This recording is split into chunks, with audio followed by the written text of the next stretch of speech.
خطی قسمتی من است، خطی امن ملتم، خطی عصمتی من است.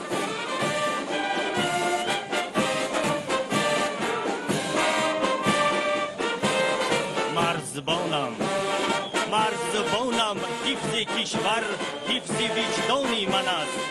مهری پاکی این وطن اندر دل و جانی من است.